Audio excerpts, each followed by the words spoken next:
I would like to dedicate today's talk to the brave women and men of Iran who are demanding their basic rights.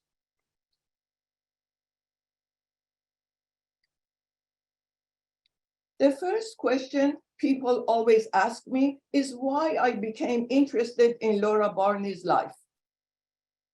It was in the year 2000 when I heard that her family home, studio house in Washington, D.C., was being sold and its content auctioned. This was the house that Laura and her sister, Natalie Barney, had inherited after the death of their mother, Alice Pike Barney, in 1931. In 1960, Laura, together with her sister, donated the house to the Smithsonian Institution. At the time, all I knew was that Laura Barney was a Baha'i and had compiled an important book. I visited the house and I got interested in learning more about her. I found very little published material about her, so I started my research journey, a journey that I found fascinating, that never stopped, and resulted in presentation of papers at several conferences, publication of few articles and chapters of books, and finally, publication of her full biography, The Life of Laura Barney, in 2002. Today, I will try to focus on how Iranians and Iran changed the life of this remarkable woman. Who is Laura Barney? What was her childhood like? Did she visit Iran? Why did she learn Persian? What was she doing in Paris? What attracted this privileged woman to a faith emanating from Iran? What are some of her accomplishments? Why was she decorated twice by the French Legion of Honor? And why was this woman called a global leader and someone who had performed noble deeds? Laura Clifford Barney was born in Cincinnati in 1879 to wealthy parents. Her father, Albert Clifford Barney, was an industrialist and financier. Her mother was Alice Pike Barney, a prominent artist, philanthropist, civic leader, and the daughter of a multimillionaire entrepreneur. Albert and Alice had two daughters, Natalie, born in 1876, and Laura in 1879. The family moved to Washington, D.C. in 1889. The sisters had a rich and privileged life and grew up in luxury. The two sisters were sent to a private boarding school outside of Paris at a young age, and later Laura attended a private school in Washington, D.C. In 1900, Laura returned to Paris to continue her education as an adult.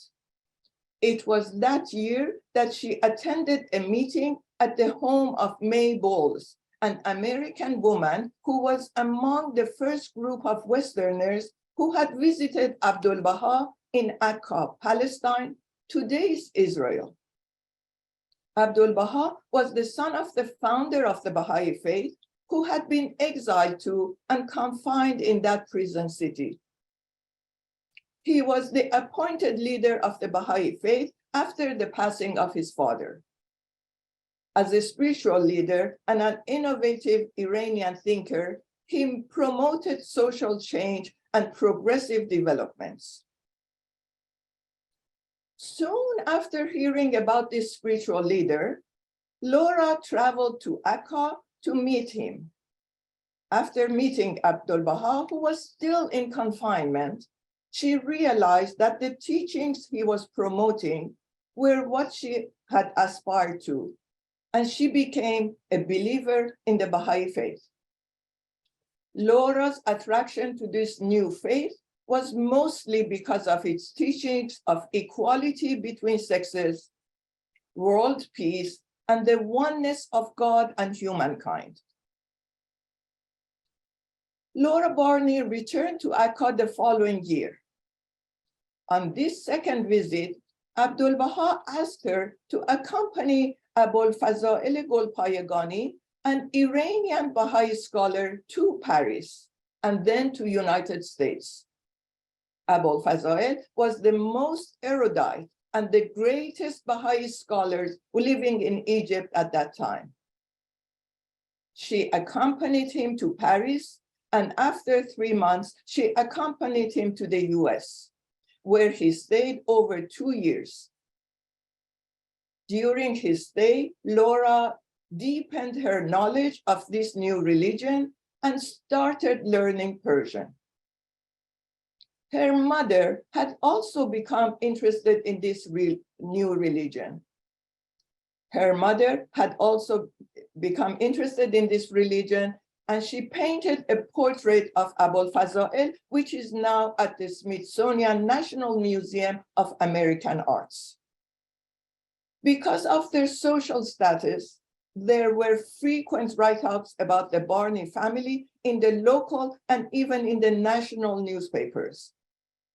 An article in the Washington Post of March of 1902 read, Miss Laura Barney, who is a Baha'ist, says that at Akka, one sees demonstrated, both in the family and the religious life, the harmony and love, which is one of the pivotal principles of teaching Baha'ism.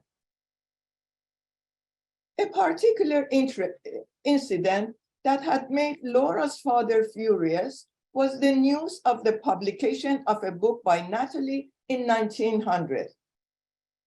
Natalie was an author, poet, and a rebel, and she later held literary salons for 60 years in Paris.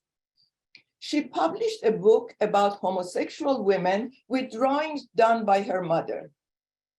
The father was outraged that his wife and his 2 daughters were following unconventional lifestyles. This strain on his health resulted in a heart attack, and he died in 1902. The father left his wife and 2 daughters a significant fortune. In 1906, at the request and suggestion of Abdul-Baha, Laura, who was only 27 years old, traveled to Iran, the birthplace of her faith. She was the first Western Baha'i woman to do so. She was accompanied by Hippolyte Dreyfus, the first Frenchman from Paris who had become a Baha'i, and a chaperone. Hippolyte had studied law and had a doctoral degree and was practicing before the Paris Court of Appeals. He later gave up his legal career to devote himself to Oriental studies, comparative religion, and learning Arabic and Persian. The 2 of them later collaborated on several projects. They first traveled to Ashgabat in Turkmenistan, where a Baha'i house of worship was being built. They entered Iran in June of 1906 and stayed for over 2 months. While in Iran, they visited Tehran, Rasht, Qazvin, Isfahan, Kashan, Zanjan, Tabriz, and Malkut, and met with many dignitaries, government officials, prominent people, and Iranian Baha'is.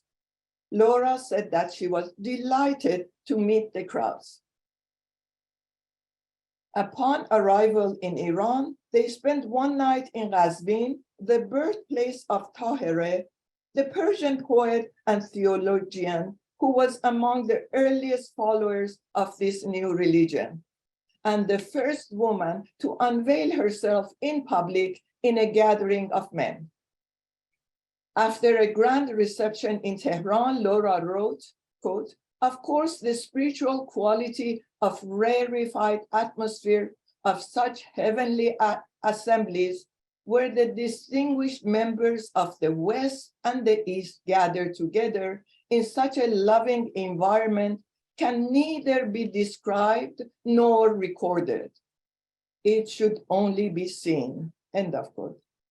She met another Iranian Baha'i scholar, Sayyid Ahmad Musawi Hamedani, known as Sadr Sudur, in Tehran. He was an Islamic scholar and had converted to the Baha'i Faith. She spent several days and long hours engaged in asking him questions.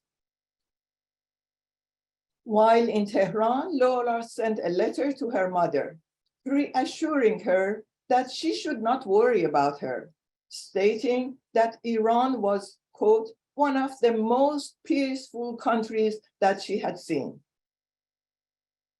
In another letter, she wrote that the Baha'is there were wonderfully sincere and kind, and the people she met were among the most important people of Persia. Also, in every city, she visited the historical sites.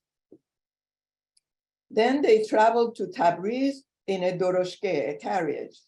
The governor and the agent of the crown prince, Nizam al-Sultaneh, had asked that a person be present at every gathering they attended. His son met with them and asked them many questions. He made comments about Laura Barney's command of Persian, the fact that she had no accent like other foreigners. He said that she spoke, quote, better than many educated Iranians. They had to cut their stay short because of the constitutional revolution of 1906, which was underway. Several American newspapers reported about this trip. The Washington Herald wrote, Miss Barney is a young woman of many gifts and is endowed with originality and executive talent. In addition to her perfect mastery of French, she has gained vast knowledge in the Persian language, in which she writes, reads, translates, and speaks fluently. Her devotion to the Baha'i movement speaks for her broad-mindedness and proves her ardent desire to serve humanity. Her house in Paris has been a delightful center and a gathering place for those interested in the higher problems of humanity, end of quote. After her return from Iran, she traveled right away to Akka. She wanted to express her deep gratitude to Abdul-Baha for this remarkable experience. She wept when she shared her experiences in Iran with him. Laura had spent from 1904 to the end of spring of 1906 in Akka, except for 2 or 3 short trips to Egypt. In Akka, she posed questions to Abdul-Baha while he was still in prison, deepening her knowledge of the Baha'i teachings, asking him from her Christian perspective. Some of the topics she asked dealt with the prophets of God, the soul, faith, man's destiny, immortality, and life after death. She also posed questions related to Christianity, such as the rebirth of Christ, his resurrection, and the Trinity. She later asked explicit permission from Abdul-Baha to publish her collection of questions and his answers. He granted permission after every page of the Persian book was read, approved, and stamped by his seal, the seal that was used for his authoritative writings. And that is why the book that she compiled became a Baha'i sacred book. The book was called Some Answered Questions in English and was published in 1908. It was published in Persian and French that same year. This book, Some Answered Questions, became an essential and significant book for understanding the basic beliefs of the Baha'is and introduced this faith to the West. It was her greatest accomplishment. The English version has been translated into 40 languages and reprinted several times. The last edition was published in 2014. Another achievement of Laura Barney is the publication of a play. Two French playwrights intended to write a play about the Bab, the forerunner of the Baha'i Faith, and to have Sarah Bernhardt, the renowned French stage actress of that time, play the role of Tahireh, meaning the pure one. Also Qurratul Ain, consolation of the eyes, who was executed at a young age in 1852. Her execution was because of her beliefs and for teaching them. Laura was shocked by what might be shown on the Paris stage about the life of the Bab. So she wrote an accurate play. It was called God's Heroes, a drama in 5 acts. The play was written around the life of Tahireh and was illuminated in Persian style. The script of Laura's play was published in London in 1910. The protocol among playwrights was that if someone was planning and working on a play, other playwrights would not use the same subject. So this was Laura's defensive reaction to protect the Bab. Newspapers in the US printed articles about its publication. The Indianapolis Star printed an article with the heading of Girl Writes Persian Play for Parisians, and referring to the political circumstances in Iran at the time, it printed, quote, "This Persian crisis has drawn much attention to the new play written by an accomplished and learned American girl, Miss Laura Clifford Barney, for Théâtre des Arts this season." It continued, quote, "God's Heroes is a play dealing exclusively with the modern history of Persia. Miss Barney knows Persian almost as well as she knows French and English. Hence the rich Oriental metaphors one finds in the play and the flights of imagination, such as are seen in the Rubaiyat of Khayyam," end of quote. An article in the Boston Globe entitled "The American Girl Startles Paris" stated, "Laura Clifford Barney of Washington, the author of God's Heroes, deals with great religious movement in Persia and martyrdom of consolation of the eye. The most wonderful Persian woman on record," end of quote. One of Laura's efforts during her life was her support of the Persian American Educational Society that was founded in Washington, D.C. in 1910 by a group of prominent American Baha'is. The society was dedicated to the educational, economical, and commercial development of Iran and its Baha'i community. The goal of the society was to assist with Persian educational projects, and it needed the cooperation of the Iranian government to succeed. Therefore, the planning committee decided that the society would serve all Iranians.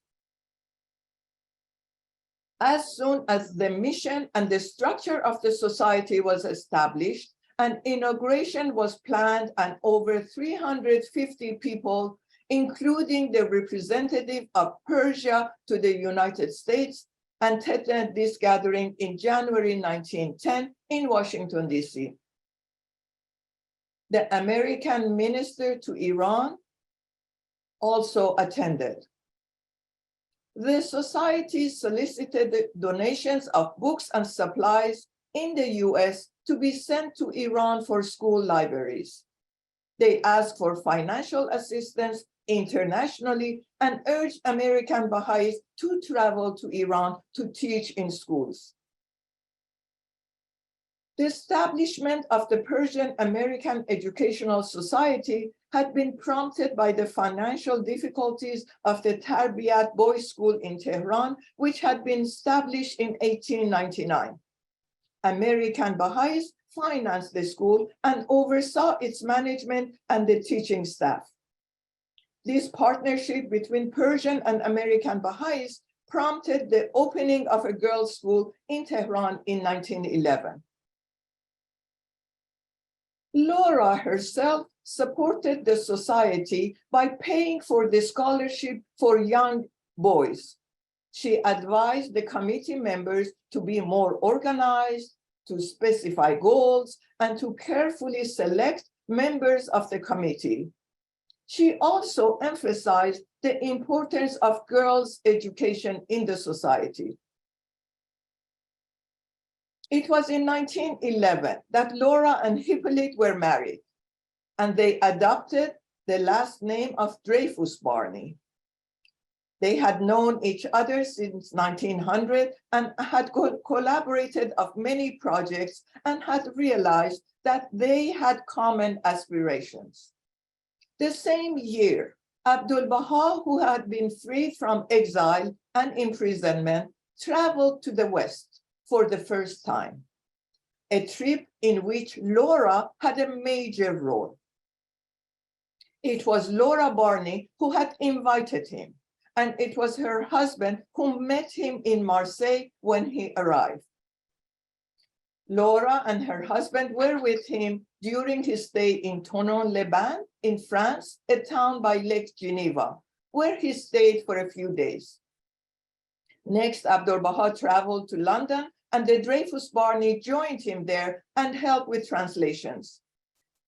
Lady Blomfield, his hostess in London, wrote, quote, "Foremost amongst our visitors were Monsieur and Madame Dreyfus Barney, the brilliant French scholar, and his no less brilliant American wife, who spoke Persian with Abdul-Baha, translated for him, and were altogether helpful, courteous, and charming.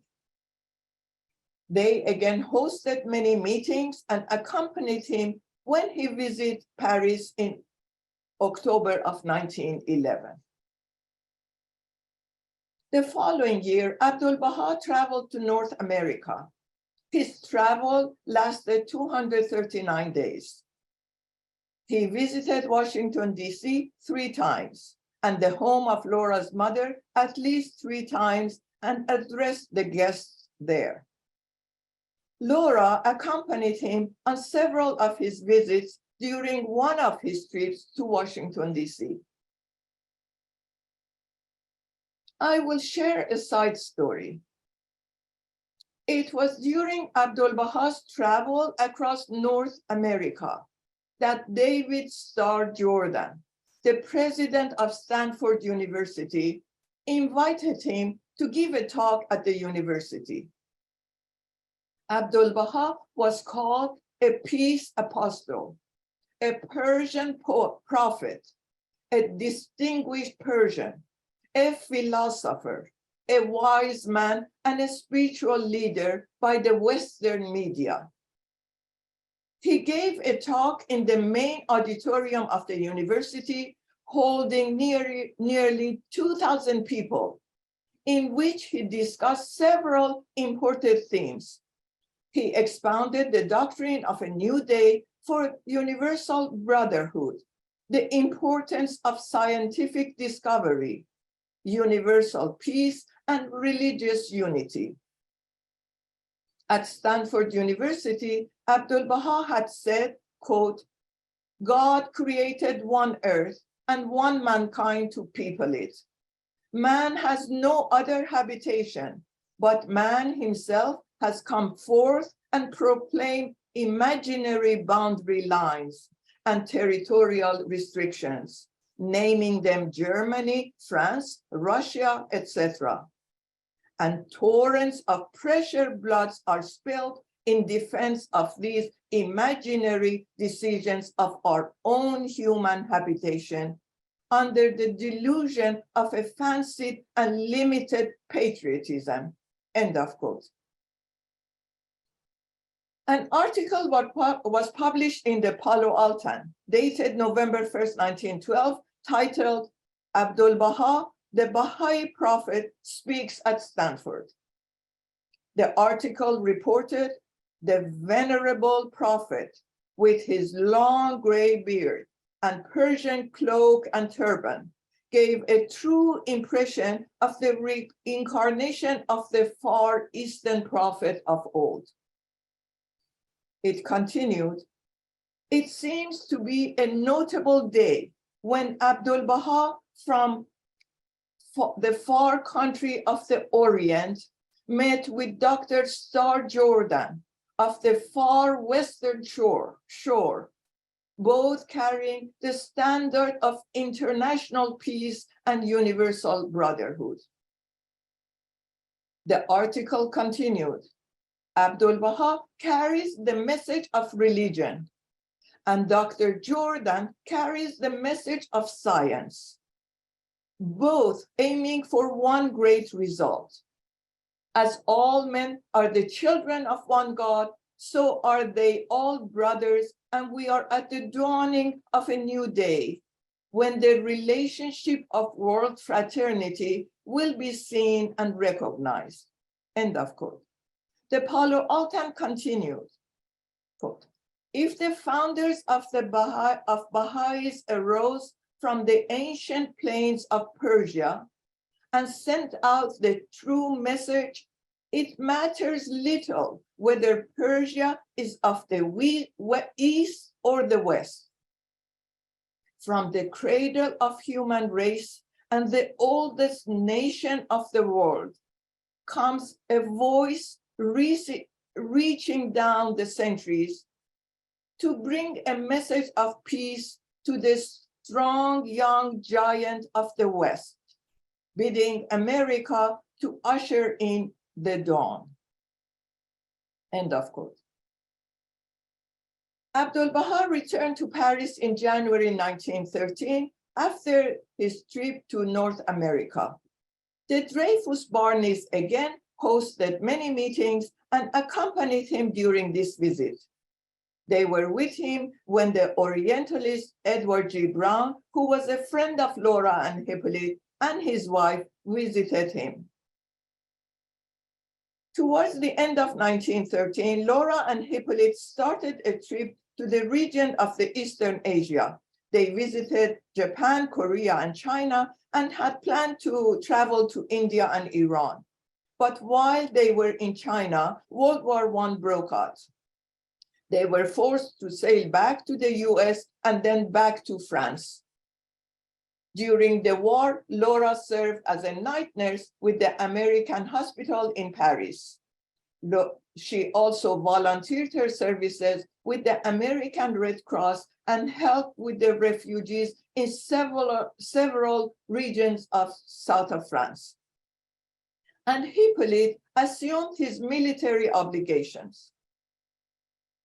Laura was awarded the Chevalier of the French Legion of Honor in 1927 for her work among the wounded in World War I.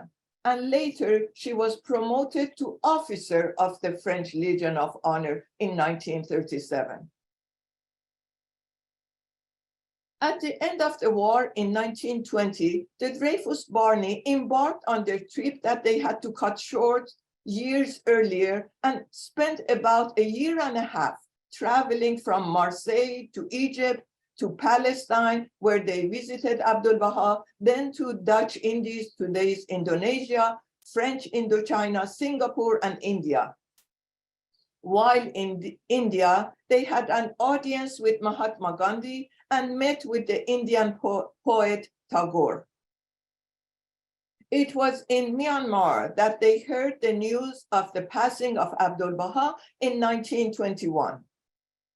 This was shocking news, and they curtailed their travels to join the other Baha'is in Haifa in February of 1922. Laura lost her husband Hippolyte in 1928. She was not yet 50 years old when she became a single woman. She lost her beloved mother a few years later. Her mother, Alice Pike Barney, passed away 1 month after presenting her ballet, The Shepherd of Shiraz, at the Hollywood Bowl, the prestigious outdoor amphitheater in Los Angeles. After World War I, Laura chose to work in social and humanitarian arenas in line with the religious principles she had accepted.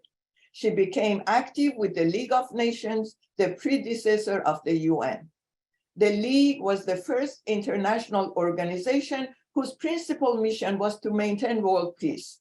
She also became an active member of the International Council of Women and was its representative at the League and later at the UN. Having seen the horrors of war firsthand, she said, quote, "In a way, all these horrors are a good thing for the future generations who see what war means, not simply chivalry and medals. I think that women will be a great help to get out of this horrible habit of the past." For the remainder of her life, Laura rendered many services with numerous responsibilities. One of her responsibilities in those years was serving on the International Committee on Intellectual Cooperation, a committee that was precursor to UNESCO. Some of the distinguished people who had worked with this committee were Albert Stein, Marie Curie, Thomas Mann, and many others. During the spring of 1934, Laura organized the first International Congress of Educational Cinematography under the auspices of the League in Rome. The inaugural meeting of the Congress took place in Rome, and Benito Mussolini, Prime Minister of Italy at the time, and other dignitaries spoke. Major international organizations were invited on the suggestion of Laura, but she was the only woman delegate to the Congress. Laura Barney noted in closing the report of the Congress, quote, "In conclusion, let us come to what is the fundamental preoccupation of our committee: peace and mutual understanding between peoples." End of quote. In 1935, she was invited to give talks in Egypt, Lebanon, Syria, Turkey, and Greece. As a brilliant speaker, she gave talks at important venues about peace, disarmament, and bringing people of different cultures together. One newspaper reported, "It was she, the American woman transplanted to France, who was able to put her roots down there to serve a greater homeland, that of men of goodwill, whose prestigious adventures of the spirit I wanted to know." Then the reporter continued, "Madame Dreyfus Barney's astonishing personality and her lucid intelligence are self-evident. I admire this elite woman who knows how to think globally at a time when so much hatred and so many minds make brothers into enemies, and once again, the threat of war returns." At the onset of World War II, as an American, a quarter Jewish, and Dreyfus as her husband's family name, which is a Jewish last name. She was encouraged to leave France. She traveled to Washington, D.C. in 1940 and stayed here for 66 years and remained active. Upon her return to Paris in 1946, she found that her home had been pillaged by the Nazis and her belongings stolen. The most valuable of her losses were handwritten memoirs and notes from her early trips to Akka and Haifa. Despite my research over the year, I had not found any of her stolen belongings and documents. However, in 2017, I was able to locate some rare items that she had owned that were listed in an archive in Munich. Among those items were two valuable Persian language books by Sadi, a 1932 edition of Golestan and Bustan with leather covers and illuminated pages. Laura stayed active until the end of her life. A reporter who visited her and her sister in Paris had this to say about them in 1965, when Laura was 86 years old. She wrote, quote, "Though the Barney sisters have remained close friends over the years, their attitudes and occupations have separated them diametrically. Dream noble deeds, Laura. Don't do them all day long," Natalie once said jokingly to her sister. But she continued that Laura has continued to do her noble deeds and the world is richer for them, end of quote. In 1966, 87-year-old Madame Barney, as she was called in those days, was invited to attend the International Congress of Women that was taking place in Iran. She was invited by the sister of the Shah, Princess Ashraf Pahlavi, who was going to chair the conference. Laura was very interested to return to Iran, but her health did not allow her to attend. In her later years, her mind was still sharp, even though her body was handicapped by rheumatism. The life of Laura Barney, this extraordinary woman, came to an end in August 1974 in Paris at the age of 94. According to her wishes, she was buried in the same plot as her sister Natalie in Passy near Trocadero. Newspapers on both sides of the Atlantic, such as the Herald Tribune, the New York Times, the Washington Post, Le Monde, and Le Figaro, announced her death. Obituaries were written about her, and each one looked at different aspects of her life. An obituary in the Washington Post reported that her interest extended from the International Council of Women to local philanthropic projects in Washington, D.C. It mentioned that she was a member of the Baha'i Faith and compiled some answer questions. The headline of a newspaper in Laura's home state of Ohio read, quote, "Her noble deeds enriched the world." The article stated, quote, "Trying to get a complete outline of Madame Dreyfus Barney's life is like trying to put together all the intricate design in a Persian carpet." Someone who knew Laura Barney wrote, "With her keen intelligence, logical mind, and investigative nature, she devoted her whole life from adolescence to improving human relations. bringing together people of different races, classes, and nations. He continued, those who had the rare privilege of knowing her over a period of many decades can testify that her undaunted zeal for the objective of the brotherhood of man remained alive and glowing to the very last day of her life on earth. This was a glimpse into the life of Laura Barney, some of her accomplishments, and with a focus on her connections with Iran and Iranians and how they changed her life. This privileged woman worked for the causes and activities based on the principles that were dear to her heart.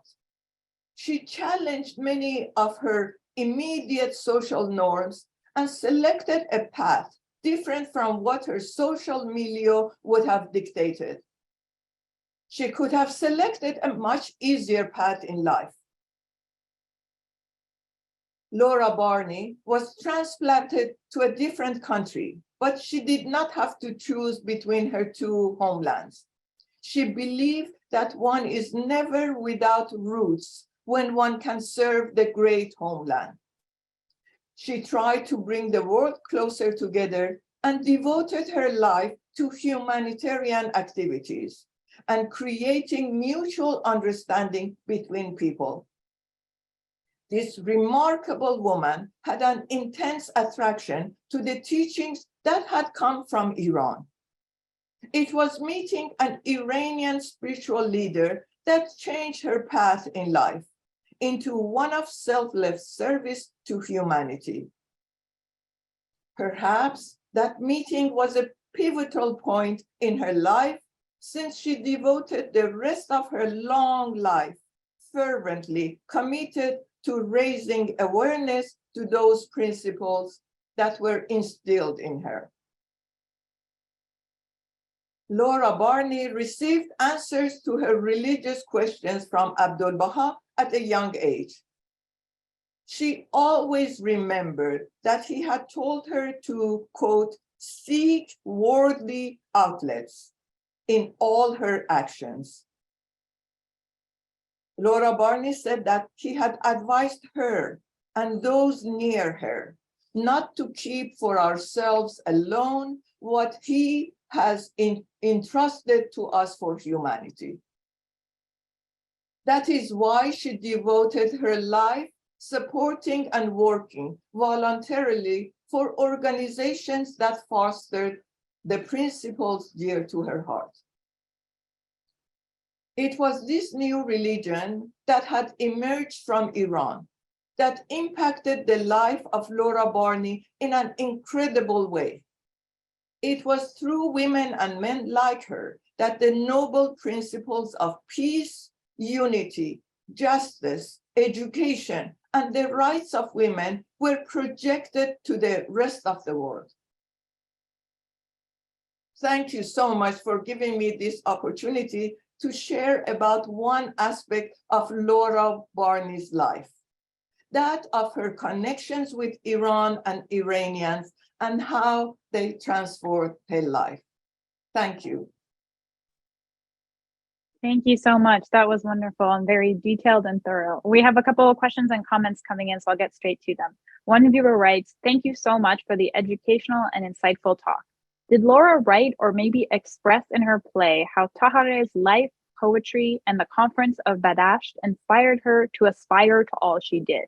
It seems in a way she took a similar path to explore endless possibilities rather than accepting certainty.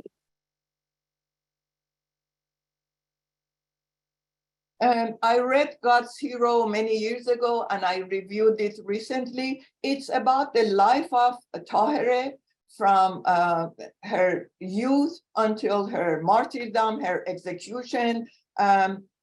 No, she hasn't written as how they inspired her, but she just wrote the play to protect the Bab, and it's a very interesting play. And she actually sent a copy to Abdul Baha, and he approved it, and he said all the details were correct.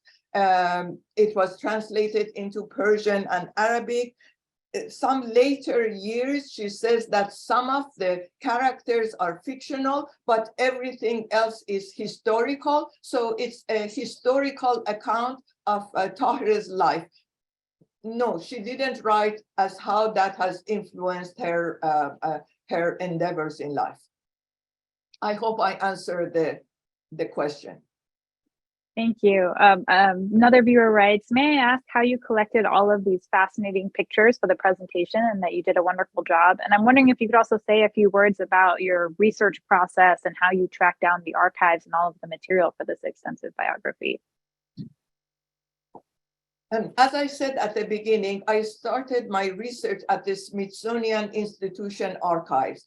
That's where they hold the Laura Barney's mother archives. At the time, they had 30 boxes, which I reviewed and I made copies. They have letters, manuscript, documents, and pictures. So that's where I started. I have done research in both Baha'i and non-Baha'i archives in Israel, France, England, United States, East Coast, West Coast.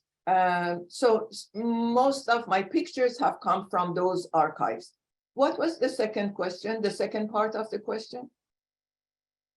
How you found all of the images for this presentation, if they were in those archives, or how you put together the photos. Yes, the pictures come from the archives where I have researched. Mostly from Smithsonian, some from 2 archives in France, and some from Smithsonian's museums in Washington, D.C., besides Smithsonian archives. Wonderful, thank you. Another viewer writes, what other American Baha'i women was Laura Barney influenced by? I understand there was a delegation of other Americans she traveled with when first meeting Abdul-Baha in Akka. There was a group of Westerners, Europeans and Americans, who traveled to Akka in late 1900. May Bowles, the person that Laura heard about the Baha'i Faith from her, was among them. It was Phoebe Hearst from California who had started that trip, and they were a group of Baha'i women and men who traveled to Akka. Perhaps Laura was the second group. They were a group of Westerners, again, from England, America, and Laura was at the time living in Paris. So there are quite a number of them. They are numerous. Thank you. Go ahead. The question also asked who was the other person Laura influenced. There is an American artist who is a Baha'i also, Juliet Thompson, who was studying in Washington. Juliet knew Laura's mother. They were both artists. And then it was through Laura that Juliet became a Baha'i and traveled to Akka to meet Abdul-Baha. Thank you. Another viewer writes, thank you for a great lecture on the life of this exceptional woman. Given the fact that Baha'is were freely exercising their faith in Iran at the time, why was Abdul-Baha incarcerated? It was Abdul-Baha's father who was sent on exile several decades earlier. And I don't think at the time the Baha'is were free. I know several of the dignitaries that Laura and her husband met in Iran. They were Baha'is in heart, but they were not Baha'is in public. So not many people knew that they were Baha'is. I don't think the Baha'is were free at the time they traveled to Iran. Thank you. Another viewer writes, thank you for your presentation. What can you tell us about Miss Lakhmi, who accompanied Laura to Iran? It was Miss Lachene who traveled with Laura as a chaperone, as an escort. She was a French lady who was a Baha'i also. In my research, I have found that they had a lady who was like a governess to them, who was called Lachene, somebody who has done extensive research on the Baha'is in France, has not been able to find much more about this lady, and I haven't been able to find much more. But as I said, there is a reference in one of the biographies of Laura's sister, Natalie Barney, that refers to a Madame Lachene, and I believe it's the same woman. And I don't have anything more about her after that trip. Great, thank you. Viewer writes, can you please expand on whether Laura Barney has any living relatives? That's a very good question. Laura and Hippolyte did not have any children. Laura's sister was not married, so she didn't have any immediate relatives. She had distant cousins, and one person that has been named in many of her obituaries as her next of kin is a distant cousin, David Bruce, who was the American ambassador to France, American ambassador to Germany, American ambassador to England, and the ambassador of United States to China. But recently, actually last week, at a presentation, a virtual presentation I was giving, two ladies who attended, they informed me that they are relatives of Laura Barney. So I'm very excited. I've had a short meeting with them, and I look forward to gather some further information about Laura. I've been told that there is a box full of information, so I cannot wait to get my hands on that box. I have researched about Laura's life, 21 years for the biography, and it continues. I am continuing my research, and I'm interested to hear about people who have met her or people who have further information about her. That's wonderful, thank you. How is Laura remembered among Baha'is today? You know, as I said at the beginning of my talk, when I started my research, there was little written about her. Perhaps most Baha'is know that she compiled that important book, which has become a sacred book, Some Answered Questions. The preface of that book is hers. There are few pages written by her. Besides that, there are only few articles that have been written about her up to the time when I started researching. Maybe maximum was a 10-page article. So they all respect her, but I think before this biography, they didn't know much about her. I doubt many Baha'is would have known where she learned Persian. Many Baha'is would not have known where she traveled in Iran, the people she met, and all the activities during her 2 months in Iran. So there is not much about her before the publication of this book for the Baha'is. Thank you. Is Dr. Dreyfus related to the Dreyfus family of the Dreyfus affair? He is not. He is not. He is not. Actually, one reason that they may have, the reason the Nazis may have piloted her home maybe because of that last name. But I have a whole section in the biography explaining the Dreyfus affair and what was happening at that time in those years in France. Great, thank you. What is the significance of Laura Barney's philanthropic work and charitable efforts in today's time? Is the question as to whether they have continued or let me just answer, and if this doesn't satisfy the question, the person who asked the question, I'll try to say it differently. Her mother has founded an organization in Washington to promote arts and culture to the disadvantaged people. And then after she passed away, Laura continued her help with that organization. It was called Neighborhood House. Later, it was called Barney Neighborhood House. And it was in existence until 2-3 years ago, but recently I cannot see them in existence anymore. So she was supportive of that organization almost all her life, and especially after the passing of her mother. It was located in Washington, D.C., and they provided services for free.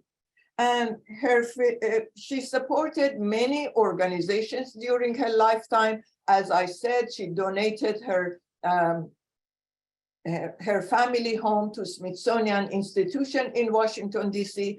I've been told by somebody who was close to her that her apartment in Paris was donated to Legion of Honor. I contacted Legion of Honor, but I wasn't able to get a response from them. She donated all her mother's artwork to Smithsonian Institution. She even donated objets d'art and jewelry to Smithsonian. Some of them are online and one can see. And she supported the Baha'i institutions locally, nationally, and internationally. So she had a lot of philanthropic efforts and projects that she supported. Thank you. As a reminder, there's a link in the chat where you can learn more about the book. I wonder, as we're running out of time, maybe I'll ask two last questions and you can choose how you'd like to answer them. You mentioned specifically that this is a full biography, and I wonder if you could say a little bit more about what you mean by that, and also maybe a little bit about who you hope the audience for this book is. Thank you so much, Roman. I say full biography because at the beginning, I had a choice to focus on her Baha'i activities. Somebody else who could have been interested in her life could have focused on her international activities with International Council of Women. Someone else could have concentrated the biography on her work with the League of Nations, United Nations, and all the committees that she served throughout her long life. I decided to have a full biography and have all those activities in one biography. So it's a thick book. It gives the reader the possibility of selecting what he or she would like to read. If they are not interested in her sister, they can skip that. If they are not interested in reading about the details of her Baha'i activities, they can skip that. It has a long table of contents, and I'm glad my publisher accepted to leave it the way it is. It's about 5 or 6 pages, the table of contents, so people can select which parts they can read. And then, as you said, who would be the readership? I think historians, I think perhaps Iranians, perhaps feminists, people who are interested in humanitarian activities, peace, people who are interested in the work of a pioneering woman, people who are interested in traveling in those years. She has written an amazingly interesting travel log of her travels to Indochina in 1921, and I hope somebody one day prints that. It's a manuscript in a format of a manuscript now. It's fascinating, and I have tried to summarize it. And of course, I think the Baha'is would be another group who would be interested to read her biography. Thank you so much, Ms. Khademi. This was a wonderful presentation. More information about our upcoming events are also in the chat, as well as a link to the publisher. We wish you all the best, and thank you for visiting us today. Thank you for the invitation. Thank you so much.